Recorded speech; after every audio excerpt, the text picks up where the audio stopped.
नमस्कार दोस्तों, अगर आप में से कोई लाइव है तो मुझे आप देख रहे हैं और मेरी अगर आवाज़ क्लियर आ रही है तो प्लीज़ थोड़ा सा बताएं ज़रा।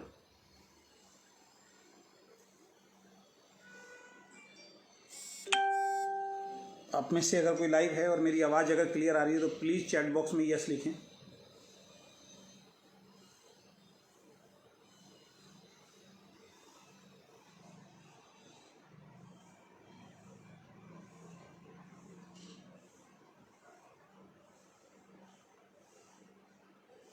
थैंक यू सतपाल जी, बहुत बहुत धन्यवाद। Thank you so much.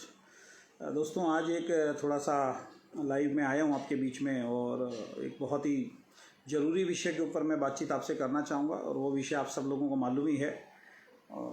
आज कोई मोटिवेशन वाली बात मैं नहीं करने वाला हूँ या किसी कंपनी से रिगार्डिंग में बात करने नहीं जा रहा हूँ।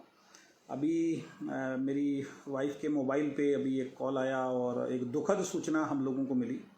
मेरी वाइफ के चाचा जी का जो लड़का है उसकी उम्र मात्र 38 साल थी और कुछ दिन पहले उसको फ़ीवर आया और फ़ीवर आने के बाद उसको थोड़ी सी तबीयत ख़राब हुई तो टेस्ट कराया तो उसको कोरोना पॉजिटिव निकले वो। और अभी उसके बाद घर में ट्रीटमेंट चल रहा था और अभी 3 दिन से वो गंगाराम हॉस्पिटल के अंदर एडमिट थे और आज बड़ी दुखद सूचना आई है वाइफ के मोबाइल पे कि उनकी डेथ हो गई है और वो अभी इस दुनिया के अंदर नहीं है। तो बड़ा दुख हो रहा है इस बात को, क्योंकि जो इनका एक कज़न ब्रदर था वो उसको मैं बहुत पहले से जानता था, जब से शादी हुई तब से मैं जानता था और मेरे साथ डायरेक्ट सेलिंग में एक कंपनी में काम भी किया था और बहुत ही अच्छा इंसान। और मात्र 38 साल की उम्र है, बहुत छोटी सी अभी उसकी एक बिटिया है और एक बेटा है। तो मैं आप सभी लोगों से एक हम्बल रिक्वेस्ट करूँगा, क्योंकि बहुत सारे लोग अभी भी इसको शायद मजाक में ले रहे हैं और बहुत सारे लोग ये बोल रहे हैं कि ये सिर्फ राजनेता जानबूझ के कर रहे हैं। ऐसा नहीं है दोस्तों, बहुत सारी वीडियोस आपके सामने आ रही है, न्यूज़ चैनल्स के ऊपर न्यूज़ आ रही है। इस टाइम जो टाइम है वो बहुत ही, ये मान के चलिए कि बहुत विपरीत परिस्थितियों वाला ये टाइम है। पिछली बार से ज़्यादा लोगों को इस वक्त जो है वो कोरोना हो रहा है और हमारा मकसद या जो भी वीडियो आपको एक सामने आ रही हैं या जो भी न्यूज़ में आपको बताया जा रहा है वो उसका मकसद सिर्फ आपको डराना नहीं है दोस्तों। बहुत सारे लोग बोल रहे हैं कि केवल डराने के लिए ये लोग बोल रहे हैं, पॉजिटिविटी की बात करो। बहुत सारे लोग राजनीति में भी घुस गए हैं इसको लेके कि बीजेपी ने ऐसा कर दिया, दूसरी पार्टी होती तो शायद ऐसा नहीं होता। आज की जो स्थिति है दोस्तों, वर्ल्ड वाइड अगर कोई भी, इंडिया को छोड़ो, बड़े बड़े देश जो हैं इसके अंदर जो है इस स्थिति को संभाल नहीं पाए हैं। और इसमें कहीं ना कहीं सरकार के ऊपर दोष देने की ज़रूरत नहीं है, किसी राजनेता के ऊपर दोष देने की ज़रूरत नहीं है। मैं हम्बल रिक्वेस्ट करूंगा, इसमें सबसे बड़ा कहीं ना कहीं अगर योगदान है कोरोना का बहुत ज़्यादा फैलाने में तो आपको और हमारा भी है। तो अभी भी आज की डेट में भी आप देखिए लोग रोड पे चल रहे हैं, मास्क नहीं लगा रहे हैं। अभी एक वीडियो आपने देखा, एक वायरल हुआ वीडियो, उसमें हस्बैंड वाइफ दोनों जा रहे थे, पुलिस वालों ने रोका, जो कि पुलिस वालों को आदेश मिले हुए हैं। और उसके बाद बहुत बड़ा बवंडर हुआ, उस लेडी ने बवंडर किया और बाद में उनको पकड़ के दरियागंज थाने लेके जाया गया और वहाँ पे फिर उनको जेल भेज दिया गया। सरकार ने बोला कि अगर इस तरीके से अगर हम सबको माफ़ करते रहेंगे तो कहीं ना कहीं ये कानून का भी उल्लंघन है।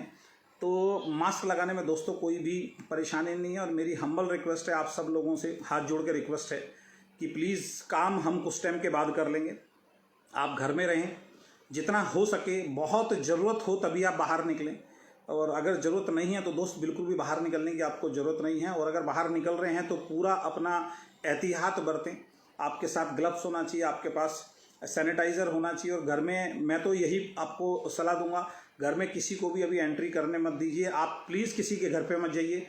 कब क्या प्रॉब्लम होगी आपको नहीं मालूम, कब क्या प्रॉब्लम होगी हमें नहीं मालूम है। तो मैं तो अभी पिछले 5-7 दिन से बिल्कुल अपने घर से बाहर नहीं निकला हूँ। अपने बच्चों को भी मैंने मना कर दिया है। मेरी भतीजी की शादी है 28 तारीख को, तो अब वहाँ देखना पड़ेगा कि हम जाएंगे या नहीं जाएंगे। हरियाणा के अंदर वो शादी है, तो बहुत विपरीत परिस्थितियाँ हैं। तो आपसे हम्बल रिक्वेस्ट है, हाथ जोड़ के रिक्वेस्ट है कि प्लीज़ आप अपने घर में रहें, क्योंकि हमारे ही परिवार में अभी हादसा हुआ है और मेरे साथ बहुत सारे डॉक्टर्स जुड़े हुए हैं। जिस कंपनी में मैं काम करता हूँ या मेरे चैनल के ऊपर या मेरे फेसबुक फ्रेंड है, बहुत सारे डॉक्टर्स हैं।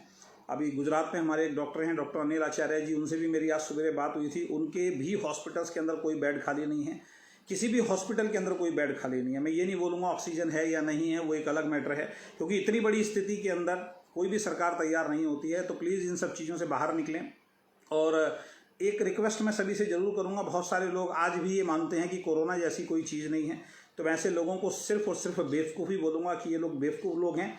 अगर किसी व्यक्ति को ये लगता है सोशल मीडिया पे आके बोलना, सोशल मीडिया पे डालना कि कोरोना जैसी कोई चीज़ नहीं है, सरकार हमें बेवकूफ़ बना रही है, डॉक्टर्स हमें बेवकूफ़ बना रहे हैं, कई ऐसे बेवकूफ़ लोग हैं जो ये बोल रहे हैं कि डॉक्टर्स हॉस्पिटल के अंदर लोगों को मार रहे हैं। कौन सा ऐसा डॉक्टर होगा यार इतनी बड़ी संख्या के अंदर जो लोगों को मारेगा।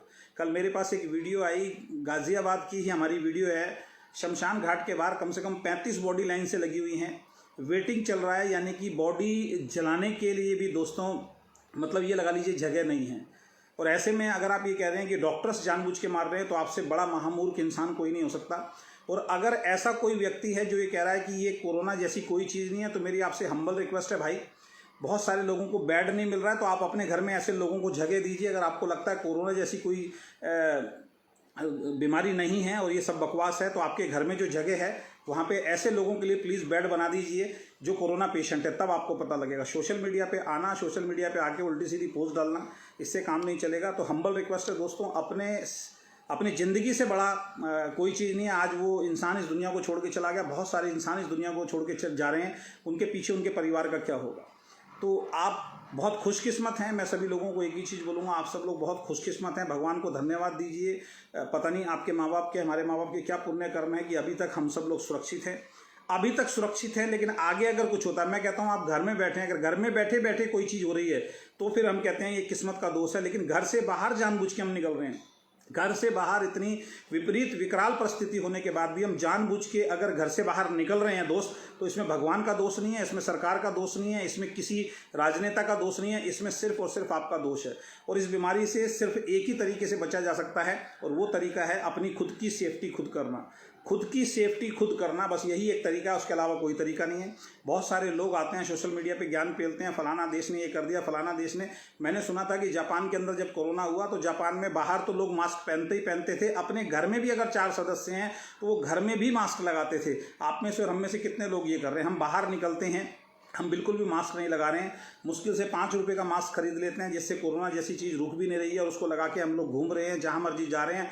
अभी कुछ दिन पहले मैं बाहर निकला था, तब भी लोग ऐसे ऐसे फूड खा रहे हैं, अपनी इम्यूनिटी को नहीं बढ़ा रहे हैं हम लोग ऐसे ऐसे बर्गर हो गया, पिज्ज़ा हो गया, चाउमीन हो गया, यानी कि जो इम्यूनिटी को और डाउन करने वाले फूड हैं, उन फूडों को हम चटकारे लेके खा रहे हैं।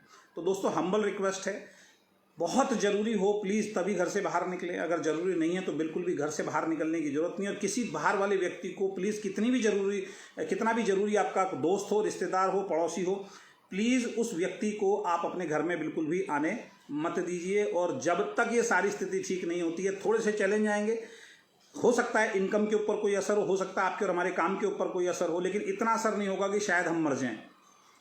लेकिन अगर आपको कुछ हो गया या हमें कुछ हो गया, उसके बाद जो हमारे परिवार के साथ होगा उसकी पूर्ति शायद कोई सरकार या कोई भी इंसान नहीं कर पाएगा, ना आपका अप्लाई कर पाएगा, ना आपकी कंपनी कर पाएगी। अगर आपको कुछ होता है तो कोई भी आपके साथ खड़ा नहीं होगा। तो हम्बल रिक्वेस्ट है, जो हमारे बिजनेस में उनसे हाथ जोड़ के रिक्वेस्ट है, ऑनलाइन बिजनेस कीजिए, ऑनलाइन ट्रेनिंग कीजिए, भले ही 1-2 महीने चेक डाउन हो जाए, उससे कोई फर्क नहीं पड़ता।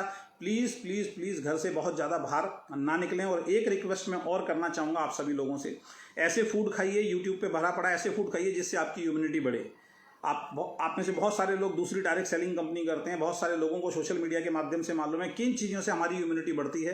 प्लीज़ उस चीज़ को आप लोग जो हैं ज़्यादा से ज़्यादा इस्तेमाल करें। गर्म पानी ज़्यादा से ज़्यादा पिएं, क्योंकि बताते हैं शुरुआत में गले के अंदर होता है, जब गर्म पानी आप पीते हैं तो गर्म पानी से जो इसके जो कीटाणु हैं, जो वायरस है, वो पेट के अंदर जाते हैं, तो पेट के अंदर जो हमारा जाके उसका कहीं ना कहीं वो जो कीटाणु है, वायरस है, वो मर जाते हैं। कुछ ऐसा केमिकल रिएक्शन अंदर होता है हमारे पेट में, जिसको शायद अम्ल बोलते हैं, क्या बोलते हैं। तो आप लोगों से रिक्वेस्ट है, और एक रिक्वेस्ट मैं और करना चाहूँगा आप सभी लोगों से, अगर आप में से कोई भी व्यक्ति ऐसा है जिसकी स्थिति इतनी ज़्यादा खराब हो गई है कि उसके घर में राशन का भी जुगाड़ नहीं है, ध्यान से सुन लेना, पैसे की बात नहीं कर रहा हूँ मैं यहाँ पे, अगर आप में से कोई व्यक्ति ऐसा है जिसको राशन की भी प्रॉब्लम हो रही है, घर में आटा नहीं है, दाल नहीं है, सब्जी नहीं है, तो मैं सोशल मीडिया के माध्यम से आपसे रिक्वेस्ट करूंगा, मेरा नंबर ऊपर लिखा हुआ है, आप मुझे कॉल कीजिए, मैं आपके राशन का जो इंतजाम होगा, जहां तक मैं कर सकता हूं कुछ लोगों के लिए, वो राशन का इंतजाम मैं कर सकता हूं। लेकिन उन्हीं लोगों के लिए जिनको वाकई ज़रूरत है। क्योंकि पिछले लॉकडाउन में हमने देखा बहुत सारे ऐसे लोग थे जिनके घर में बहुत सारा राशन था, लेकिन उसके बावजूद भी वो सरकार से राशन ले आए, उसके बावजूद भी जहाँ सोशल मीडिया से आवाज़ उठी वहाँ से जाके वो ले आए, उनके घर में भी था।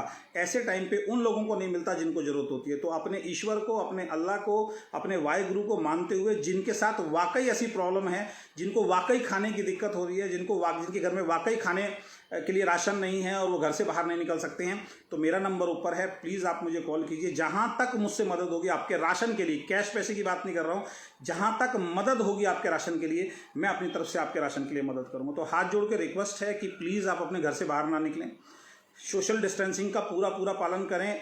इस कोरोना से बचने का सिर्फ और सिर्फ एक ही इलाज है कि आप मास्क लगाइए और जितना हो सके घर से बाहर ना निकलिए। अगर ये काम हम सब लोग कर लेंगे, इसमें किसी सरकार को समझाने की ज़रूरत नहीं है, किसी व्यक्ति को समझाने की ज़रूरत नहीं है। आप और हम समझदार हैं, आपकी और हमारी ज़िंदगी है। अपनी ज़िंदगी के बारे में अगर आप खुद सीरियस नहीं होंगे, मेरी ज़िंदगी के बारे में अगर मैं खुद सीरियस नहीं होऊंगा, तो दोस्त फिर कोई किसी दूसरे के ऊपर ठीकरा फोड़ने की हम लोगों को ज़रूरत नहीं है। तो आशा करता हूँ कि ये बातें आपको समझ में आएंगी। और फिर मैं रिक्वेस्ट कर रहा हूँ कि अगर किसी भाई को, किसी बहन को अगर खाने की अगर कोई दिक्कत हो रही है, राशनिंग से रिलेटेड अगर कोई प्रॉब्लम हो रही है, आज भी और अगले 1-2 महीना अगर ये बाई चांस लॉकडाउन बढ़ता है, अगर आपको किसी भी तरीके की प्रॉब्लम होती है, तो प्लीज़ आप मेरे कॉन्टैक्ट नंबर पे कॉन्टैक्ट कर सकते हैं। आपके लिए जो भी मेरी तरफ से होगा, आपका जो महीने का जो राशन होगा या 15 दिन का जो राशन होगा, वो मैं अपनी तरफ से करूँगा। तो बहुत बहुत धन्यवाद। Thank you so much.